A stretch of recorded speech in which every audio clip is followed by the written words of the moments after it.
Avec cette chaleur, on est un peu tous des morts vivants, alors quoi de mieux que d'aller au cinéma pour regarder un film de zombies? Bonjour à tous, j'espère que vous allez bien, que vous ne souffrez pas trop de la canicule, et aujourd'hui on parle de Colony.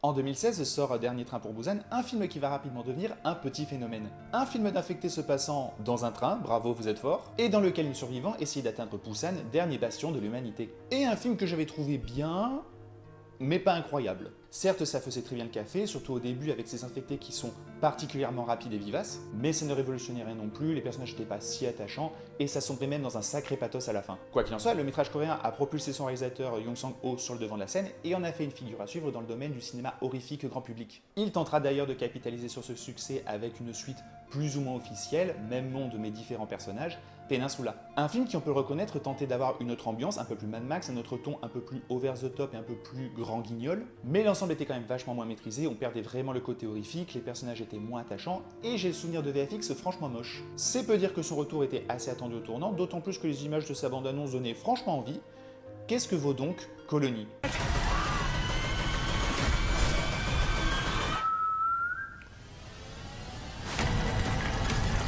Colony, c'est sympa sans plus. C'est déjà meilleur que Peninsula, mais ça reste moins bien que Dernier train pour Busan. Dans un building à Séoul, un bioterroriste relâche un virus qui transforme les gens en zombies. Mais si au départ ils ne font que ramper, peu à peu, ils évoluent. On suit donc une bande de bras cassés enfermés dans cet immeuble qui essaye de s'en sortir. Colony, c'est la définition parfaite du film qui est bardé de bonnes intentions, mais qui ne va jamais à fond. Comme pour Dernier train pour Busan, on retrouve un début qui est franchement efficace, franchement nerveux, et tout le long du film, on va avoir des séquences qui sont assez efficaces et des propositions qui sont intéressantes, mais on se dit à chaque fois que le film devrait un peu plus se lâcher, y aller plus franco. Le film d'ailleurs, bien qu'il utilise cette substance gluante blanchâtre, est assez propre, c'est assez chichangor. Problème que l'on retrouvait déjà dans les autres films de Yong Sang-ho. Sa principale force, ce sont les zombies, ou plutôt l'évolution qu'il fait de l'image du zombie. Ce ne sont plus juste des êtres stupides avides de chair. Ici, ils ont la possibilité d'apprendre, de partager les informations, de communiquer, de se coordonner, ce qui en fait une menace bien plus grande que le mort-vivant lambda. D'autant plus que comme dans 28 jours plus tard ou dans l'armée des morts, ils sont extrêmement rapides. Sur le papier, une super idée qui donnera lieu à quelques utilisations particulièrement malignes, mais encore une fois, c'est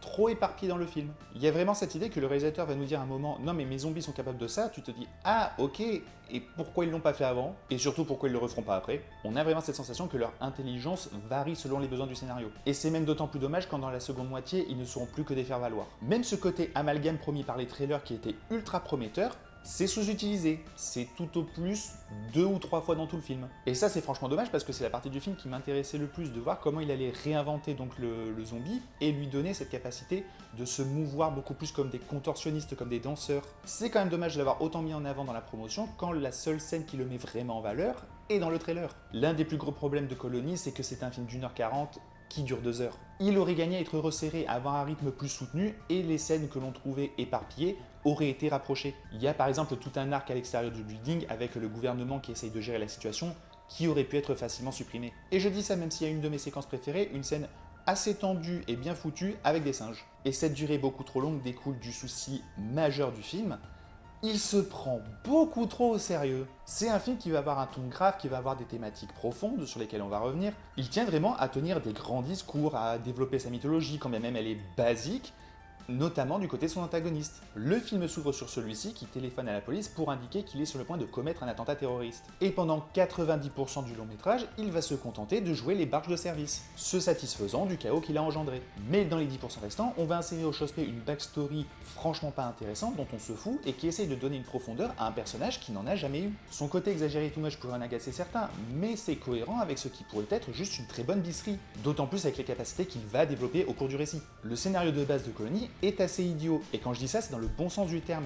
Il pouvait s'en contenter juste pour donner une très bonne série B. Le truc, c'est qu'à force de se prendre beaucoup trop au sérieux, tous les défauts d'écriture sur lesquels on pourrait passer normalement ressortent davantage. On pardonne beaucoup moins la bêtise du scénario, et des bêtises qui pourraient être évitées d'ailleurs. Je donne un exemple, mais relativement tôt dans le film, les survivants ont la possibilité d'être évacués, sauf que non, ils décident qu'ils doivent rester pour attraper le méchant afin de sauver la situation. Alors que dans le groupe, il y a des ados et une handicapée motrice que l'un des gars porte sur son dos. À minima, pourquoi ne pas aller sur le toit pour évacuer les personnes les plus sensibles et les autres restent? Et de toute façon, c'est pas leur boulot. Et paradoxalement, alors que le scénario est assez débile, il a tendance à tout surexpliquer, à coup de flashback d'un truc qu'on a vu il y a 10 minutes. Et je ne parle même pas de la stupidité des personnages. Ils sont tous débiles. Une scène, ils comprennent qu'ils doivent communiquer par texto parce que sinon l'antagoniste les entend. 2 minutes après, ils se mettent à parler à voix haute et échangent des informations capitales. Et plus le film va avancer, et plus de toute façon il va enchaîner les incohérences et les facilités. Personnages dont on se contrefout.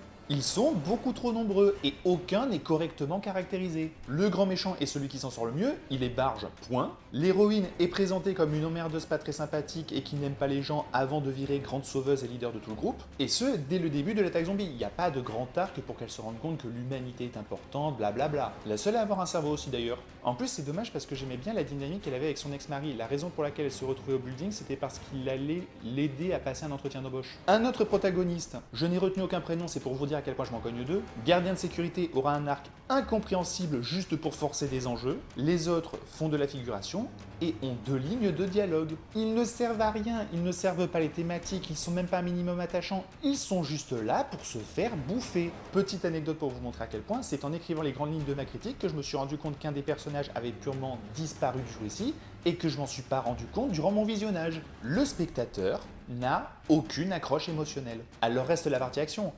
Mais même là, si je suis plus positif, c'est pas extraordinaire non plus. Ça aurait pu aller plus loin dans l'utilisation des zombies, du gore comme je le disais. Il y a une volonté d'avoir des plans assez longs, une mise en scène énergique, mise en scène qui est globalement pas mal, mais ça se traduit par une caméra embarquée qui se coupe beaucoup et rend parfois l'action illisible.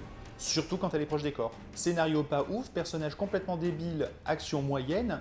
Quid des thématiques? Le film aborde clairement la communication, ou plutôt le manque de communication. Les zombies ont une conscience collective et échangent donc les infos où qu'ils soient, ce qui leur permet de s'améliorer, au contraire de l'homme qui ne sait pas communiquer, ou du moins ne sait pas le faire correctement, ce qui peut mener à une mécompréhension et des conséquences néfastes. Et le film va appuyer cela par 2 comparaisons. Un parallèle avec les téléphones, comme dit précédemment, les persos doivent communiquer par texto, mais aussi Internet, cette grande source de connaissances accessible à tous. Et une opposition avec les autorités, un système régi par la verticalité, par des grades, et dont chaque strate n'a aucun problème à sacrifier celles inférieures. Soutenu par le lieu où se déroule le film, un gratte-ciel, siège d'une entreprise. Mais encore une fois, rien de tout cela n'est vraiment exploité. Les personnages ne communiquent pas ou n'apprennent pas à le faire, surtout que les 3/4 sont aussi bavards que des planches. Les téléphones sont très vite dégagés. Il y a dans le groupe un policier, il devient caricatural au fur et à mesure que le film avance. Quand les gens ne communiquent pas et font preuve d'égoïsme, ils meurent, mais quand ils cherchent à aider les autres, aussi. Le film va même jusqu'à se contredire parce qu'on a bien une conscience collective, mais elle est dirigée par une personne en particulier. On a donc bien un système vertical, juste à 2 étages. Je vois les points, mais rien n'est relié, ou alors à la truelle. Et encore une fois, je m'en foutrais si le film assumait d'être une bisserie bien fandard, mais ce n'est pas ce qu'il est, et ce n'est pas ce qu'il veut être. Colony n'est pas horrible, il est suffisamment satisfaisant pour ne pas passer un désagréable moment. Mais soit il ne travaille pas assez son écriture pour avoir une bonne réflexion sur les sujets qu'il voudrait traiter, soit il n'est pas assez généreux pour être un pur divertissement régressif. À vouloir être les deux, il en devient bancal à tous les niveaux. Voilà, c'est tout pour cette critique, j'espère qu'elle vous a plu. N'hésitez pas à donner votre avis sur le film en commentaire. N'oubliez pas de liker, de partager, ça aide beaucoup. Et retrouvez-moi sur Letterboxd et Twitter pour plus d'avis ciné. Sur ce, je vous souhaite bon courage avec cette chaleur. On se retrouve prochainement pour d'autres vidéos. En attendant, n'oubliez pas d'être curieux. Allez au cinéma, regardez des films. Bye.